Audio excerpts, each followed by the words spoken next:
Gemini, Sun, Moon, and Rising. What's up, guys? Hope you're doing well. We're going to do a love reading today, taking a look at what is going on with the person you are dealing with. Remember, though, it is a general reading, so it won't be for everyone, unfortunately. So take what resonates and leave the rest. However, if you are interested in personal readings, I have a half-price sale on at the moment. A link for that is in the description box below.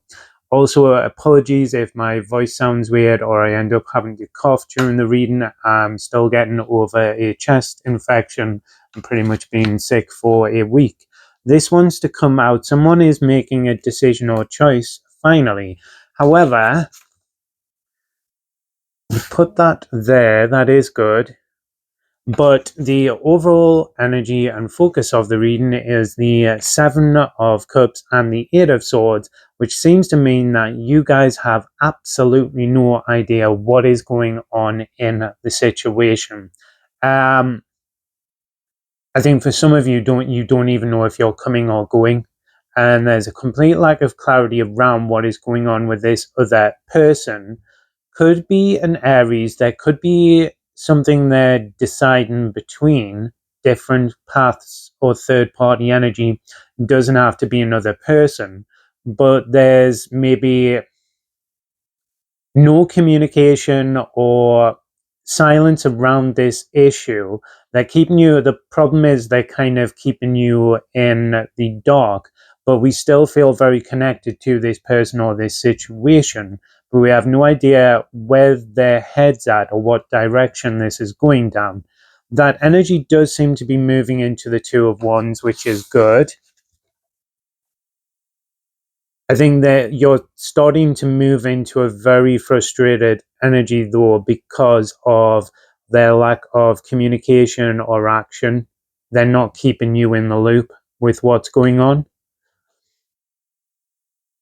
Some of them could have him move or something tied into career that could be getting in the way of the connection, because I don't think all of these cups are just centered around love or potential options in regards to that.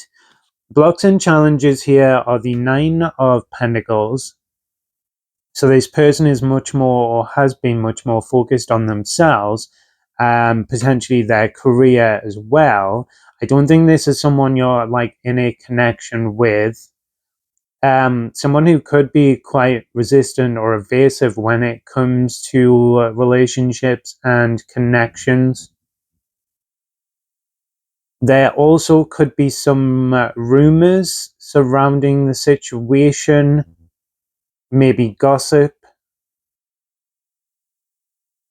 You may have heard something from like a secondary source, which may be particularly frustrating. Do you know that kind of energy when it's like, okay, why am I the last one to know?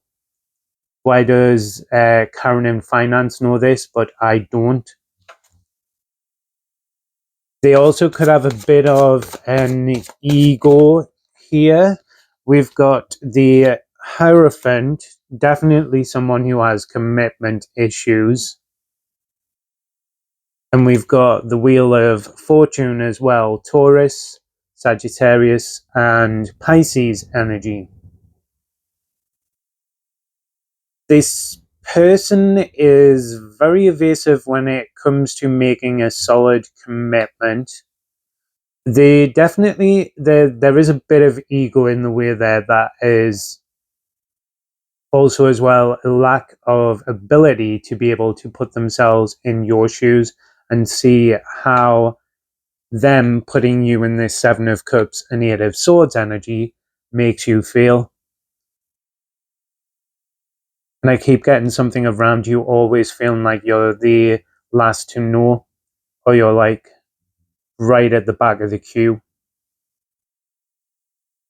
There are some lessons here that this person is needing to learn as it relates to relationships, that also as well they don't seem to, at least previously, have been learning.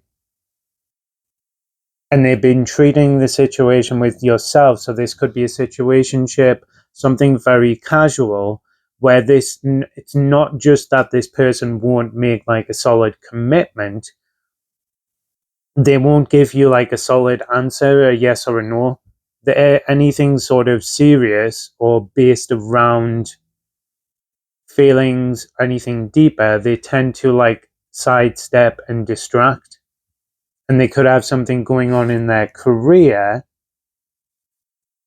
that would have a negative effect on the connection. For some of you as well, this could be someone who has like a lot of options when it comes to romance. Again, I've not had this in a reading for quite some time, where there's a lot coming through with this Nine of Pentacles to do with ego, which is starting to make me feel or like border into narcissism a bit. I wouldn't necessarily say this person is a full-blown narcissist, but they have some narcissistic traits. There's a lack of empathy and emotional intelligence of being able to see, like, put themselves in your shoes. Let's see what their intentions are, because it seems they're moving into that Two of Wands energy and finally giving you a solid answer. We've got the Five of Cups.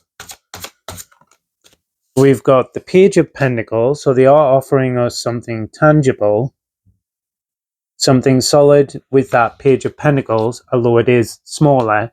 It's not them jumping into a relationship, but it's something based on this Two of Wands energy that at least gives you clarity, because they're not giving you a solid answer or haven't been, or like a yes or a no, and they've been kind of keeping you in limbo with the situation.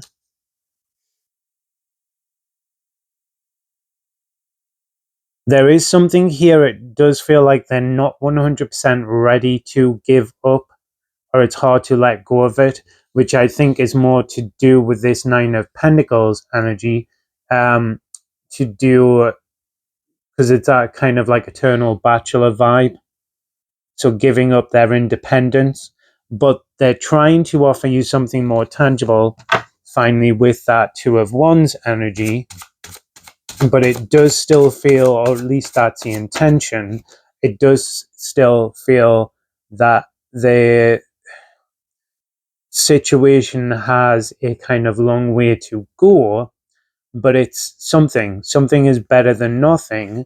We've got the Six of Wands here as well. I think this is someone who can be a bit of a smooth talker when they want to be. And we've got the Five of Swords and the Six of Cups. Now, the Six of Cups there I do like, but in front of it is the Five of Swords. Two of the fives here centered around changes, and the Hierophant has the number 5 as well, centered around change, but it is also a Taurus energy, which one of the negatives of that is resistance to change. There's a very stubborn energy on their side. There is a small opening up here with that Two of Wands, the Page of Pentacles, and them trying to offer you something a bit on that emotional side of things, trying to open up a little bit more and trying to offer you something a little bit more tangible. But with the Five of Swords there, it's like a challenge for them to do. Also as well, there's a very hot, cold, on-off energy, and them trying to make amends for that, which you do like to see. But there are some lessons, so it's positive progress, and they're aligning to a cup forward with yourself. But there are some personal lessons and growth as it relates to relationships that this person still needs to go through. And they do seem to have a very kind of they know best attitude. We've got the Chariot, Cancerian energy. And we've got the Devil, Capricorn energy. And then we've got the Queen of Pentacles, Capricorn energy. This person is finally giving you a solid yes or no, which is good. They're moving out of this detached single energy and they're moving into something that you could call a kind of, I wouldn't say relationship, commitment, but non-traditional commitment. This person definitely has long-term commitment issues, but they see or are choosing a path forward with yourself, which is good, Gemini. Also, as well, I think this is someone who is heavily work focused, and I wouldn't necessarily say that it's that they're sleeping around with a lot of people. It's more like they like their independence, and this person does have a few issues going on with their ego. The positive side of things with that Chariot, the Devil, and the Queen of Pentacles is like that first step towards something more solid, moving towards that Hierophant commitment energy with yourself. The only little bit of a red flag or thing I would say to be mindful of, Gemini, is there is potentially a tendency of that energy of like a carrot on a stick. So just make sure they're not offering you absolute crumbs in order to keep your attention and focus. The Six of Wands, to keep you interested. Make sure they're offering you something more solid around how they feel with that Six of Cups and what they want in the long term, and the actions and decisions to back that up. Um, just make sure that they're sort of not giving you crumbs. This is still, there's some positive progress there, but this is still a person I would be not kind of get fooled by. I'd still be a little bit on guard just to wait and see, because that Capricorn energy is forward progress with the Chariot Cancerian energy, but it's more slow moving. So just kind of be a little bit cautious with it. But it seems like you're finally getting something decisive from this person. Instead of them not giving you a solid answer, they're kind of saying yes, but they're a little bit stubborn and maybe dragging their heels over it. Anyway, guys, that is your reading. I hope you enjoyed it and it resonated. If you did, don't forget to like and subscribe. Remember, though, it is a general reading, so take what resonates and leave the rest. However, if you would like some specific information and answers to your own individual situations, you can check out the sale on personal readings in the description box below. Cheers.